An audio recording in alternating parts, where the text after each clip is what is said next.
CBS Radio presents the CBS Radio Workshop, dedicated to man's imagination, the theater of the mind.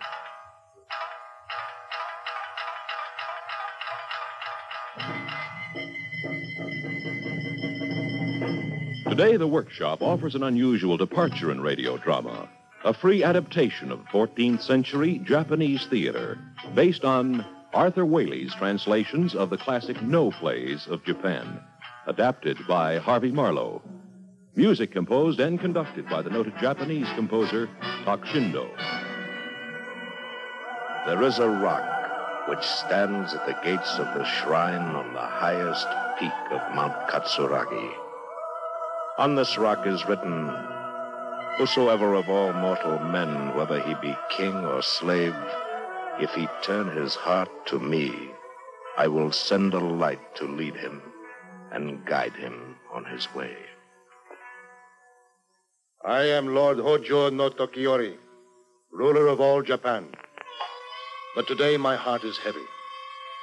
The prayers at the temple are of no avail against the illness that has overtaken my wife, mother to the heir to my throne.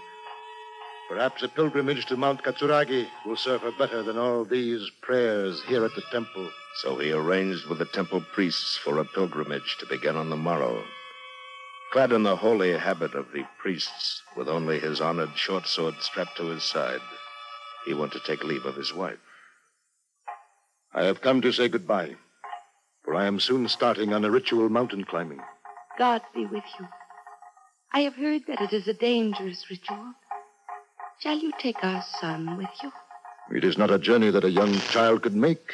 Well, I pray you will come back safely. And I will pray for your good health. I must go now. My lord, I have something to say. What is it? I would go with you to the mountains. No. No, how could you leave your mother when she is not well? It is because my mother is ill that I would go with you to pray for her. My dear wife, your son says he would come with us. What is to be done? Ishiwakamaru, when your father leaves, I will have none but you at my side. I have not had you out of mind or sight for as long a time as it takes a dewdrop to dry. Give me back the measure of my love. Let your love keep you with me. This is all as you say, yet nothing shall move me from my purpose. I must climb this difficult path and pray for your health in this life.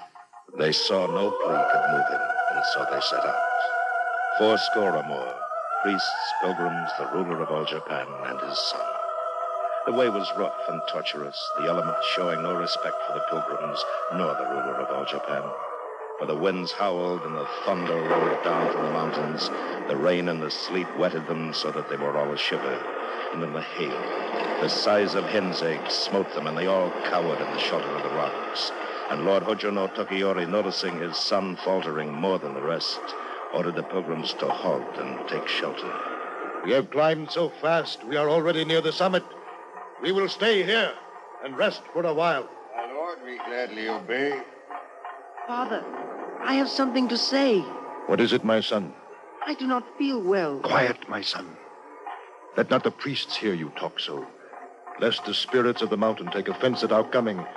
Perhaps you are merely tired because you are not used to climbing. Lie there and rest. But the boy was not merely tired from climbing. He was deathly ill. And soon the color ebbed from his face. His complexion was as the coloration of the rocks around him. The priests and the pilgrims grew restless, and as they grew restless, they grew fearful. They muttered amongst themselves, and they commissioned the priest to speak strongly to Lord Hojo no Tokiori. The pilgrims are saying that your son is indisposed. He is not feeling well, but there is nothing wrong with him. He's only tired with climbing. So you are not troubled about him? No. He will arise refreshed and ready to resume the climb in the morning. But the pilgrims would not readily accept this reassurance. All night they burnt incense and chanted the scriptures. In the morning, they gathered around the child, and they saw that he was no better. Again they grew restless, and then fearful, and they muttered among themselves, and again they commissioned the priest to speak with Lord Hojo no Tokiori. Oh, master, ruler of all Japan, last night you said this boy was only tired from climbing. But now he is looking very strange. Though I say it with dread, there has been from ancient times a custom that those who fail in this climb should be cast down. All the pilgrims are saying that he should be thrown into the valley. Would you hurl this innocent child into the valley? It is the custom of the god of Kumano. It is a mighty custom. I cannot gainsay it. Then the pilgrims, sighing for the sad ways of the world and the bitter ordinances of it, made ready for the hurling. Foot to foot they stood together, and Tokiyori, too, amongst them, heaving blindly, none guiltier than his neighbor. The piercing cry of the falling boy, emblazoned deep in the mind of Tokiyori, echoed again and again, from mountaintop to mountaintop, from pilgrim heart to pilgrim heart. Like a madman, he stood there and had to be restrained lest he leap after the falling boy. And the winds howled and the thunder rolled down from the mountaintops. With anguished face raised high to the gods above, he vowed to forsake all worldly goods and to dedicate himself to eternal earthly wanderings until his flesh became spirit and merged with the like of his son. He unbuckled his honored short sword and flung it far into the valley to rest forever beside his son. And then, as a lowly priest, he set out on his lonely wanderings, and would brook no one addressing him as Lord Tokiyori. And soon no one any longer knew him as Lord Tokiyori, ruler of all Japan. 4 years pass, 4 years of wandering, 4 years of not forgetting. 4 years later, he again found himself in the valley at the foot of Mount Katsuragi. Ara, it is snowing again. I must seek shelter here. The curtain of snow parted, and there, not many feet from where he stood, lay a windswept excuse for a house. He knocked and called. Is there anyone in this house? Who is there? I am a pilgrim. Pray let me lodge here for the night. That is a small thing to ask, but we have no lodging fit for you. We cannot receive. No. I do not care how poor the lodging may be. Pray let me stay for this one night. We would gladly ask you to stay, but there is scarcely space for us that are husband and wife and a boy whom I call son. You had best be on your way before the daylight goeth. So you are resolved to turn me away? I am sorry for it, but we cannot shelter you. Peace be with you. I will go my way. Alas, it is because in a former life we neglected the ordinances that we are now come to ruin. Please let him stay. If you are of that mind, why did you not speak before? Holy man, we will give you lodging. Though mean the shelter, rest with us till day. Gladly he took shelter with them and shared with them their food. But alas, he also shared with them the cold, for it was no warmer in the hut than without. And the cold wind from the woods blows sleep away and the dreams of recollection. And on the morrow, with the gray of dawn as he had made ready to take his leave, he said, There is something I must ask. I would gladly know to what clan my host belongs. Indeed, I have no reason to conceal it. Know then that Soneo Gendiamon, Lord of Sano, has sunk to this. How came it, sir, that you fell to such misery? And thus it was. Kinsmen usurped my lands, and so I became what I am.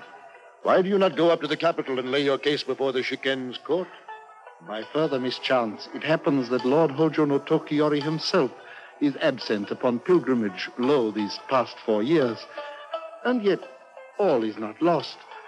For on the wall a tall spear still hangs, and armor with it, while in a stall a steed is tied. And if at any time there came word from the city, news of peril to our master, then, broken though it be, I would gird this armor on, and rusty though it be, I would hold tall this spear, and lean ribbed though he be, I would mount my horse and ride neck by neck with the swiftest. But alas, another fate awaits me, worn with hunger, to die useless. Take courage. You shall not end so. If I live, I will come to you again. Now I must go. Then take this boy I call my son to guide and protect you on your way. Yes, I am strangely drawn to him. He is like my own son had he lived. You have good cause to be proud of him. As much as if he were of my own flesh. 4 years ago, we found him wandering in the valley, neither he nor we knowing whence he came from, nor how. Strapped to his side was this honored sword. And then Tokiyori knew that his pilgrimage was over, and he embraced the boy. But he did not reveal himself, but merely said he would be glad to have him as guide and protector. And he turned to Suneo and his wife. Though my longing bides with you, You leave us? farewell. You have made me happier than you know. Come back to us soon. He said no more. He went his way. He sad to leave them, and they to lose them from their sight. They traveled many roads together, prayed at many temples, and read the scriptures together. And a bond grew between them, such as father and son. But still he did not reveal himself. Daily he versed him in the science of state, in the expression of poetry, in the arts of battle. He taught him the overhead slash, the 10-side cut, the 8-side sweep, the body wheel, the Hanyu turn, the flower double, the blade drop, the maple leaf double, and the gnashing lion. He taught him to be nimble on his feet, but never to retreat. And then the winds abated. The snows melted and the rains came. And soon the cherry trees were in full blossom. They had traveled hard and they traveled fast. And then, weary with travel, they came to the inn of Akasaka in the country of Mino. Welcome, O holy priest. You grace my house with your presence. And you too, noble young prince. We thank you for your hospitality, but I am no prince. Oh? Merely a pilgrim in company of this holy priest. Oh, be that as it may, you're doubly welcome. While my good wife prepares some hot food for your stomach, do come and meet my other lodgers and listen to the sweet voice of Tonoi. She's renowned through all of Mino. Pleased to meet Kichiji and Kichiroku, merchants of Mino. I'm sure they will pleasure your presence on the journey tomorrow. You are many times welcome, for this area is infested with robber bands who prey on merchants such as us. We cannot hope to outnumber them, but perhaps they will not impede our journey if we travel together with a holy man and so stalwart a young protector. We join you gladly. This sword that serves this holy man shall serve you as well. Then join with us in some food and wine. It seems the geisha girl would approach us. Come closer, girl. What would you say? I have words of warning for you. Then speak without fear. We listen readily. Be on your guard, gentlemen, for the outlaw Kumasuke has got wind of your coming and the gold you carry, and has sworn to set his brigands upon you tonight. All is now lost. What are we to do? How can we defend ourselves against the hordes of Kumasaka? Let them come in what force they will. Yet if one stout soldier go out to meet them, they will not stand their ground, though they be 50 armed men. What can one mere stripling do against so many? Perhaps we can trade them our gold for our lives? Nay, you shall walk over many dead bodies ere you have to give up your gold or your lives. Holy man, give me your blessing ere I go. Go, my son. Go with God. And remember well the lessons I have taught you. And know this, too, ere you go. 4 years ago, my son was lost to me, but the gods were kind. I found him again in Tsuneo's house. The boy embraced his father, and then turned to the others. Now arm yourselves as best you can, and wait here. I will go out to meet them. And while he spoke, evening passed to darkness. He found himself a place where only 3 or 4 could pass abreast, and waited. The night was still. No sound but the crickets and the quick breathing of the boy. The moon was bright and cast many fearsome shadows around him. But neither evil spirits nor evil men could chill the heart of little Ushiwakamaru, son of Lord Hojono Tokiyori, ruler of all Japan. And then a wave of sound of horses and men roared over the hill. In they rushed, each jostling to be first to cut down the stripling. More of them and more in a wild onslaught. Not even the god of peril had dared to face them, but little Ushiwakamaru showed no fear. He drew his belt sword and met them. The lion pounced, the tiger leaped, the bird pounced. He parried them all. The body wheel, the Hanyu turn, the flower double, but they could not prevail. 30 there were who attacked him. Now 13 lay there who were dead. And others, wounded, flung down their swords and slunk back weaponless to report to Kumasaka. And then Kumasaka cried, What demon of God can he be, under whose hand all these have fallen? For a man he cannot be. Shall Kumasaki Choan be worsted in tonight's affray? Where could he then hide his shame? If he be but spirit, covered with flesh, I will cut him asunder, or die with my men. Come, robbers, to the attack! So with mighty voice he called them to him, and they, raising their war cry, leapt to renew the assault. Fast as the wind they rode, none daring to overtake the mighty Kumasaka, lest they be the first to meet the lightning thrust of Ushiwakamaru's blade. And suddenly, there he stood, waiting. So tiny he appeared against the tall mound of slain bodies. Yet so unperturbed he seemed, Kumasaka's heart was chilled with the sight. But he measured by eye Ushiwakamaru's 2-foot blade against his 5.5-foot sword. And he thought, be he mortal or hobgoblin, demon or god, tonight's battle will be fought in hell. And he forced wild laughter from his throat to ward off the chill in his heart and perchance to frighten the boy. But none of his men joined him. All stood silently by. Slowly they merged in the circle of battle, each waiting for the other to spring. Warily they circled, cautiously they moved. And so they fought, now closing, now breaking. Again and again Kumasaka strikes. Again and again his blows are parried. And then Kumasaka, deeply versed in the art of the battle sword, lunged with his left foot, and in quick succession he executed the 10-side cut, the 8-side sweep, the body wheel, the Hanyu turn, the flower double, and Ushiwakamaru countered with the blade drop, the gnashing line, the maple leaf double, and the bird pounce. Thus 1,000 bouts they fought, neither wearied, ever strong. And then Kumasaka, losing patience, threw down his battle sword and, spreading out his great hands, rushed wildly forward. But Ushiwakamaru dodged him as he passed, mowed around at his legs. Kumasaka fell with a crash. And as he struggled to rise, the belt sword of Ushiwakamaru smote him clean through the waist.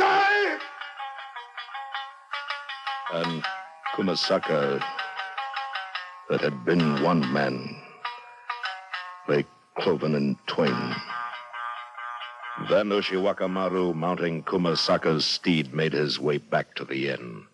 Lord Hojo no Tokiyori, overjoyed at the safe return of his son and his miraculous accomplishments, had this to say. Now that I have a son to share my throne with honor and serve my people with integrity, I would return to my wife and to the affairs of state.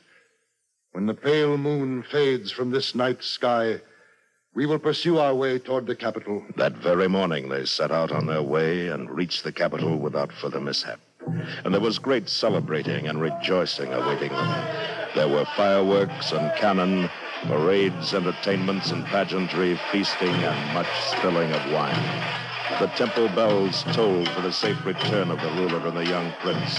And heeding their call, the ruler, his wife, and the young prince forsook the revelries of the populace and spent 2 days fasting and praying to the great god of Kama. And when they returned from their meditations, he issued a proclamation. This public notice is hereby posted. If there be those amongst you who would challenge my return to rule this land of sunrise, then mass your armies and declare your aims. Or if you be of a mind to serve your ruler loyally and true, then come in full regalia and receive my blessing and my love. They came from far and near, barons and dukes, lords and masters, chamberlains and chancellors, samurai and soldiers, pilgrims and priests, farmers and merchants, fishermen and sailors, freemen and slaves. They came on horses fat with fodder, on rickshaws rickety and worn, in carriages resplendent, in clothes raggedy and torn. And along with them rides Suneo, haggard and wan. The horse is old, it cannot hasten, neither whip nor spur can urge it on. His armor is dented, worn and dusty, his spear is tall, corroded and rusty, but he moves like a man dedicated to serve his ruler, his country, with determination and nerve. Many a road was traveled, many a day had set to rest, until all were assembled in the great courtyard of the palace, and the ruler called to his attendant. Have the samurai, the lords, and nobles all arrived? Yes, my lord, they have all come. Among them should be a knight in broken armor, carrying a rusty sword and leading his own lean horse. Find him and bring him to me. I tremble and obey, your majesty. He ran without catching his breath, and amongst the richly clad nobles he had no trouble finding Suneo. He was led to where on a great dais all the warriors of this levy were assembled like a bright bevy of stars. Row on row they were ranged, samurai and soldiers, nobles and lords, bejeweled and resplendent. Swift, scornful glances, fingers pointed, and the noise of laughter met his entering.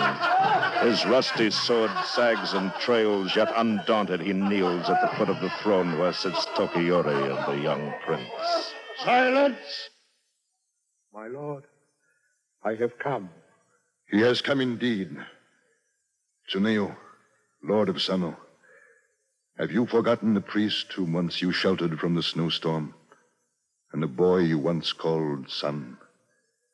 My lord, I am overwhelmed. You have been true to the words that you spoke. Now I shall be true to mine.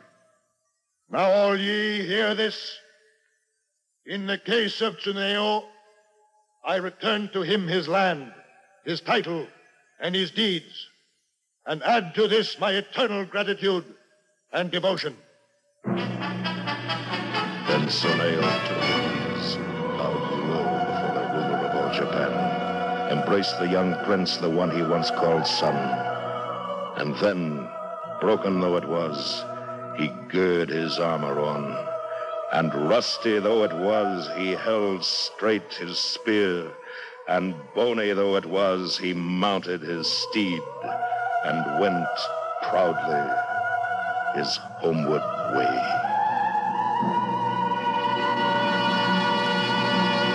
You've been listening to a free adaptation of early Japanese theater written by Harvey Marlowe.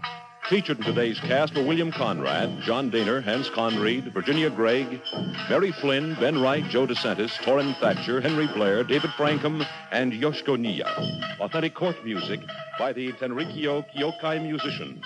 Choral group from the Japanese Union Church of Los Angeles. Original music composed and conducted by Tak Shindo. CBS Radio Workshop was produced and directed by Harvey Marlowe.